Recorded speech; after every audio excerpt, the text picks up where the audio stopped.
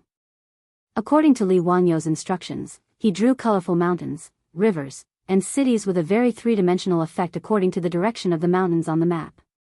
In the eyes of the people, this map was like looking down from the ninth heaven. This is my country? This is my Tang dynasty? Pai Lupi murmured. Fang Xianling, Zhang Sun Wuji, Gao Shilian, Qing Yao Jin, Yuqi Jingda, and the others also looked at the huge map in front of them in a daze. Pai Lupi walked quickly to the huge map and pointed at a magnificent city in the middle of the map. He was very excited. Chang'an, this is Chang'an. Zio, did I say anything wrong? Li Wangyu bowed slightly. Uncle is wise. Yes, that is Chang'an. When he drew this map, he deliberately adjusted the position and drew Chang'an at the center of the map. Needless to say, this was to flatter Pai Lupi. Obviously, Li Wangyu's efforts were not in vain. Pai Lupi was very satisfied with this, and his fingers kept moving around on the map. This is Luoyang, this is Zhengzhou. This is Taiyuan Prefecture, and further up is Goguryeo. Zio, is this the terrain of Goguryeo? Yes, it is. Zio, what is the meaning of the scale marked on this map? Fang Xianling asked curiously. Master Fang, this scale refers to the ratio of the length of this line to the actual length. The scale of this map is 1 to 100,000. In other words, you can use a ruler to measure the distance between two places on the map, and multiply it by 100,000 to get the actual distance between the two places. Li Wangyu's map was quite large, so the scale was also very large.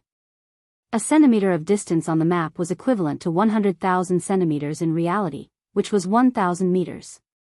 Li Wangyu's explanation made everyone more and more shocked. Zio, do you mean that this map is exactly the same as the world? You can calculate the distance between two places from the map. How is this possible? Gao Shilian immediately shook his head. Gao Shilian was not the only one who did not believe this. None of the emperor and ministers of the Tang dynasty believed this. After all, the maps of Wuxia since ancient times were not so accurate. Li Wangyu's map was really shocking to everyone, as if there were thousands of miles of mountains and rivers in front of them. But to say that just by measuring with a ruler on the map, the distance between two places could be determined was a bit of a fantasy. If Master Gao doesn't believe me, why don't we make a bet? Li Wangyu smiled slyly. Gao Shilian had not been in Chang'an for a long time, so he did not know that Li Wangyu was now known as the god of gamblers in Chang'an. Even an old hoodlum like Qing Yaojin would not dare to accept the bet when he heard Li Wangyu say something like, make a bet. Who asked this guy to never lose a bet? No matter how unbelievable the bet was, no matter how optimistic it was, the final winner would always be Li Wangyu.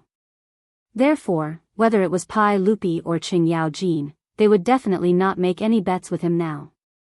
Gao Shilian was about to nod when he saw Pai Lupi glaring at Li Wangyu. Zio, are you even going to play with my uncle? Hurry up and tell me clearly. Is your map really so accurate? How is this possible? Li Wangyu saw that his evil plan did not succeed, so he could only smile and continue to explain.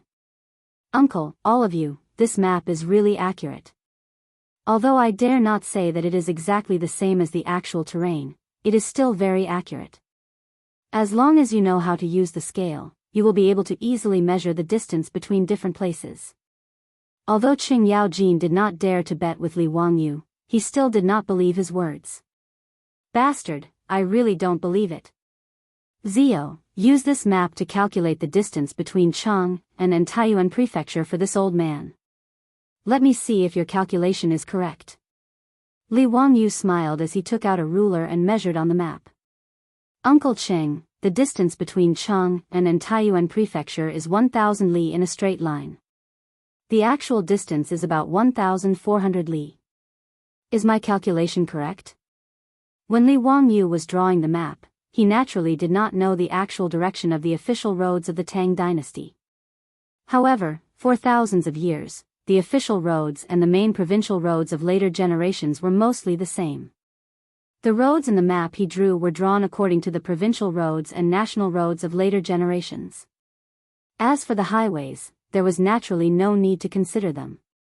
As long as the official roads of the Tang dynasty were not too different from the provincial roads and national roads of later generations, the distance was basically 80 to 90%. Sure enough, after he said this number, Qing Yao Jin, Pai Lupi, and the others were really a little dumbfounded. There is a reason why the recent updates are not good. A few days ago, after the royalties were sent out, I was shocked to find that last month's royalties were directly cut in half. Sigh, the winter of online literature is indeed true. Although Lao Long doesn't rely on royalties to live, this insignificant amount of royalties really doesn't make one feel proud. But this book shouldn't be incomplete or incomplete. Lao Long will continue to write seriously, just a little slower. Everyone, please don't blame me for this. Finally, I wish everyone good health during the Dragon Boat Festival. Chapter 954. Pai Lupi, Qing Yao Jin, and the others naturally knew the distance from Cheng and to Taiyuan Prefecture, but they didn't expect Li Wangyu to be able to accurately estimate the distance just by measuring it with a ruler. Although Li Wangyu had made a simple measurement based on the provincial and national roads of the future, and it might not be very accurate, the distance that the great Tang sovereign and his subjects knew was only a vague number. It was around 1,400 li. After all, even the Tang dynasty couldn't measure the exact length of the official roads in detail. Damn it, such an accurate map, it's like looking down on the earth from the 9 heavens. Zio, was this map passed down by the Tao ancestor? I don't think anyone other than the gods and Buddhas in the heavens can draw such a map. Qing Yaojin's words made Pai Lupi and the others nod in agreement. Li Wangyu inwardly laughed, but he nodded without hesitation. The old hoodlum's words weren't wrong. This map was drawn from the remote-sensing satellites of later generations. Saying that gods look down on the earth from the 9 heavens wasn't a lie. After learning that this map was passed down by the Tao ancestor, everyone gasped in amazement. Pai Lupi's eyes almost glowed as he looked at the map. After gasping in amazement, everyone became even more interested in this huge map. Pai Lupi and the others ordered someone to bring a ruler, and they imitated Li Wangyu's method, personally measuring the dimensions on the map. Hiss. Zio, is this map really correct? This old man measured that the distance from Cheng and to Pyongyang, the capital of Goguryeo, is actually more than 4,000 li? Gao Shirlian's face was full of disbelief. He only knew that the distance to attack Goguryeo was very far, but he didn't expect it to be this far. Even if this map was passed down by the Tao ancestor, this number was enough to shock Gao Shirlian and the others. When they thought about how the Tang army had to maintain the supply of food for the 4,000 li journey, the officials of the Tang dynasty felt their scalps go numb. After all, in an era where there were no planes, trains, or cars, just traveling 4,000 kilometers was an extremely long journey. Not to mention, there was also the need to maintain the rations of hundreds of thousands of soldiers. Just the thought of people eating and horses eating was terrifying. Pai Lupi stared at the map in the direction of Pyongyang in silence. After a long while, he looked away and looked at Li Wangyu. Zio, since you said that Goguryeo is nothing to fear, then in your opinion, what is the greatest threat to the Tang dynasty? Fang Xianling, Qing Yao Jin, and the others all looked at Li Wangyu, waiting for his answer. Li Wangyu walked up to the map and coughed softly. Uncle, gentlemen, you may not be aware of this, but there is only one opponent in the vicinity of the Tang dynasty that we need to be extra vigilant against, and that is, with Cheng and as the starting point, his finger kept moving westward until it reached the western part of Izhou. Then, he pointed twice at the Qinghai Tibet Plateau. Tubo. That is the real threat to the Tang dynasty. On the map, Li Wangyu asked Yan Liben to draw the towering terrain of the Qinghai Tibet Plateau very conspicuously. The Yellow Plateau and the Sichuan Basin on the side formed a sharp contrast. Tubo. Where is that? Pai Lupi asked curiously. Fang Xianling, Qing Yao Jin, and the others were also puzzled. They did not understand what Li Wangyu meant. Obviously, they did not even know what Tubo was. Tubo was the first regime in the Qinghai Tibet Plateau that was clearly recorded in history, and Songtsen Gampo was the founder of Tubo. In history, the Tang dynasty did not know the existence of Tubo until the 9th year of Zhenguan, when Li Jing led the army to attack Tuyuhun. Now that it was the 4th year of Zhenguan, it was normal that the emperor and officials of the Tang dynasty did not know the existence of Tubo. Li Wangyu explained, "Uncle, gentlemen, look. West of Biyao is the highest plateau in the world." Yes, Master called it the Qinghai Tibet Plateau. Qinghai Tibet Plateau? Zio, what is a plateau? Can you explain it to me in detail? Li Wangyu pointed at the map. "Uncle, the so-called plateau refers to this vast area. It is far higher than other places, like the stage and the theater of the Tang dynasty." He walked to the side of the table, picked up a teacup, and placed it on top of the table. "Uncle, gentlemen, if the land under our feet is this table, then the Qinghai Tibet Plateau would be like this teacup, far higher than the land under our feet." Such an intuitive explanation made Pai Lupi and the others nod their heads. They were all amazed by nature's uncanny workmanship. Li Wangyu continued to explain, "The Qinghai Tibet Plateau, according to Master, has an average height of about 3,000 to 5,000 meters. If it is calculated by Huayan's Mount Hua, it is about 1.5 to 2 Mount Hua." His words immediately caused the emperor and officials of the Tang dynasty to exclaim, "Zio, is there really such a high place in the world? Damn it, I have climbed Mount Hua, and I already felt that it was too high to reach. If it is 2 Mount Hua, isn't it almost to the sky? How is that possible? If it is so high, is it still in the mortal world?" Obviously, in everyone's eyes, this height was almost to the sky. This was also normal. According to Chinese legends, the Queen Mother lived on Mount Kunlun. And Mount Kunlun was at the edge of the Qinghai Tibet Plateau. Therefore, in the eyes of the ancient people, it was not surprising that it was the place where immortals lived. Li Wangyu smiled. "Master told me that he called the Qinghai Tibet Plateau the roof of the world, the highest place in the world. According to Master, the tallest mountain is as tall as 4 Huashan mountains, stacked on top of each other." He was not exaggerating. Mount Everest was more than 8,800 meters high. For Mount Hua stacked together was about the same height. But these words were like a fairy tale in everyone's ears. It was unbelievable, and it caused another round of exclamations. Fortunately, everyone was now convinced that Dao Zhu was really Li Wangyu's master.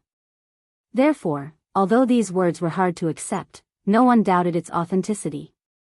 "Zio, do you mean that the dynasty you called Tubo is on this plateau?" Pai Lupi asked. "Yes, that's right." "Then what's so special about Tubo that it can become a thorn in the side of the Tang dynasty?" Pai Lupi asked, puzzled. The reason why Li Wangyu introduced Tubo to the Tang dynasty so seriously was because in history, the only opponent that the great Tang dynasty could not deal with was Tubo. Even someone as strong as Pai Lupi could only marry a princess to maintain a temporary peace. In history, even the Chang and of the Tang dynasty was captured by Tubo twice. During the reign of Emperor Gaozong, Tubo captured the Tang dynasty's 18 prefectures in the western region, forcing the Tang dynasty to give up the 4 towns of Anxi. In the 3rd year of the Tang dynasty's reign, the famous general Shui Rengui suffered a defeat in the Battle of Dafei River. The Tang army was ambushed by Tubo and suffered heavy casualties. During the Enlushan rebellion, Tubo occupied Chang'an for half a month. Although they were later chased out of Chang'an by Guizi, most of the southwest border of the Tang dynasty was occupied by Tubo. It could be said that Tubo was almost invincible against the Tang dynasty because of the geographical advantage of the plateau. The Tang dynasty could not do anything about it. Li Wangyu naturally did not want such a thing to happen again. Therefore, he used today's opportunity to introduce Tubo to Pai Lupi and the others. "Uncle, everyone, in my view, Tibet is a threat to Great Tang like a ferocious tiger by its side. Tubo is like a sharp blade on the back of the Tang dynasty. It can stab the Tang dynasty at any time." Pai Lupi frowned slightly when he heard this. Before he could reply, Qing Yaojin and Yuqi Jingda beside him shouted. How dare you? Do you think that the Tang dynasty is a pushover? What bullshit, Tufan. Could it be that they are stronger than the Turks? Zio, I don't believe your words. Don't worry, your majesty. If Tubo dares to offend the heavens, I will crush its balls. Li Wangyu smiled bitterly and shook his head. Uncle Cheng, Uncle Yuqi, if Tubo is so easy to deal with, I wouldn't say that it's a thorn in the side of the Tang dynasty. Chapter 955.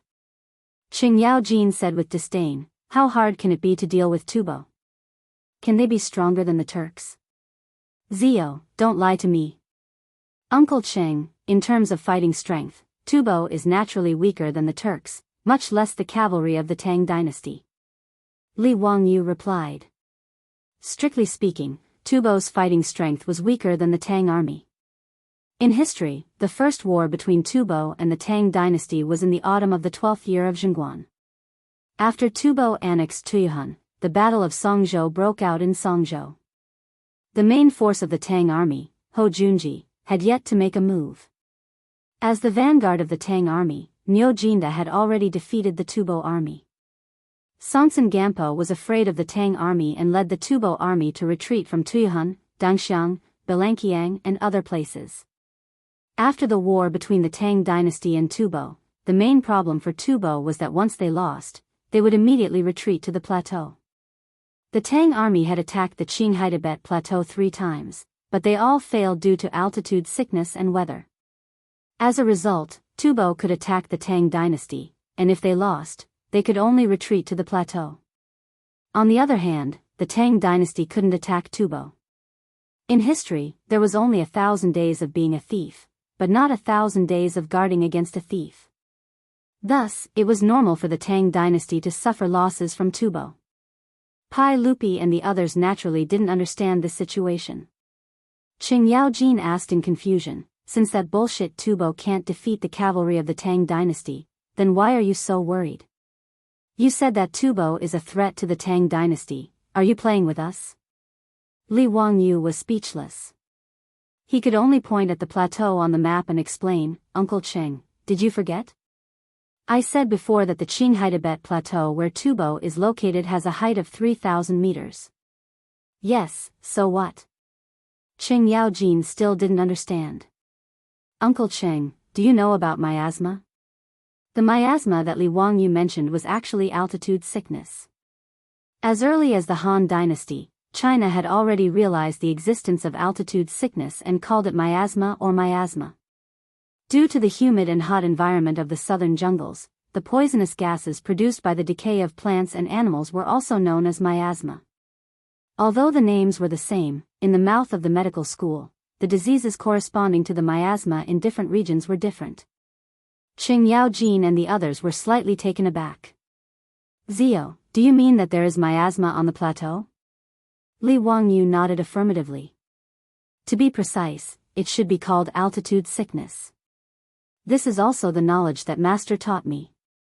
Pai Lupi asked, Zio, tell me in detail. What does altitude sickness mean? Uncle, you've seen the Academy's hemispherical experiment that I did today. You should be able to understand what I said before. The air is not empty. Pai Lupi nodded, that's right. We now understand this point. I still remember that you said in the Taiji Palace that the air is mainly composed of oxygen and nitrogen, and oxygen is the source of our life. Li Wangyu admired Pai Lupi's good memory. Previously, he had explained it in front of the officials. He was not in a hurry to answer Pai Lupi's question.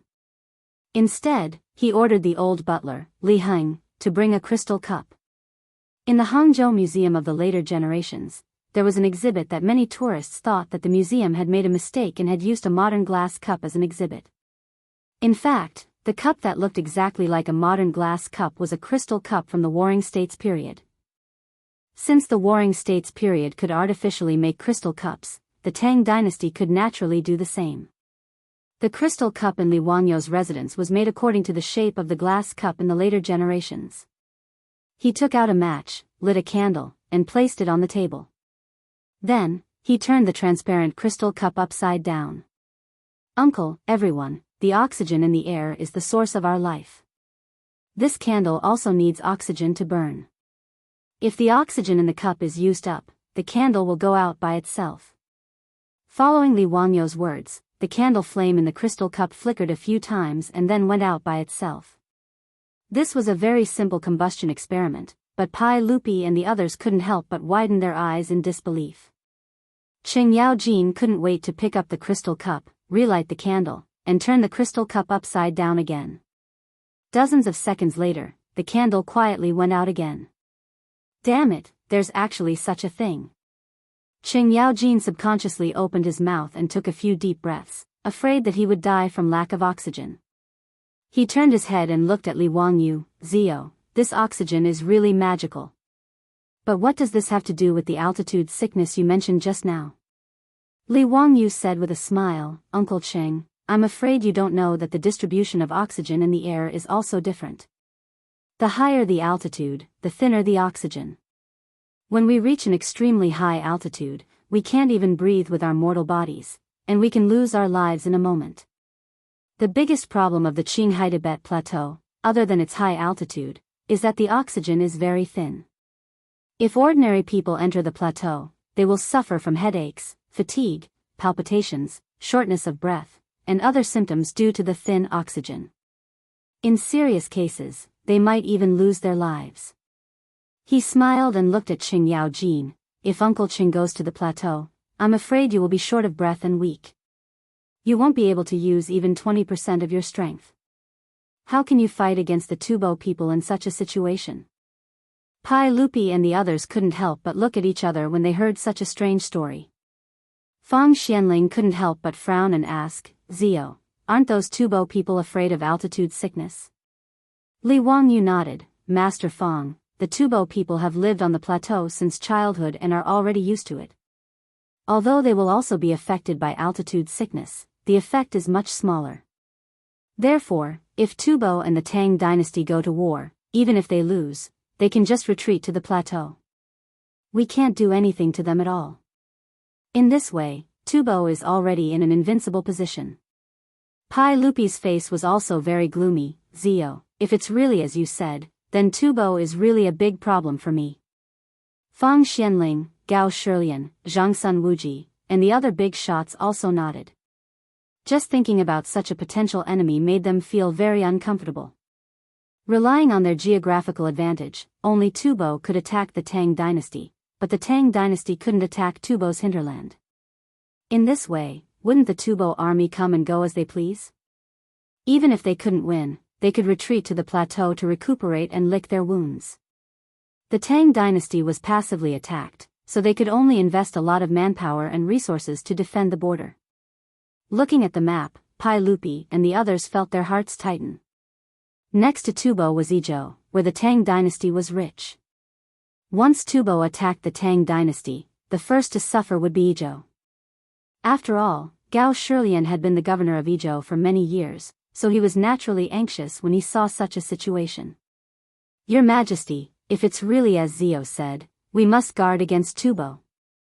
That's right, how can we allow others to sleep beside our bed?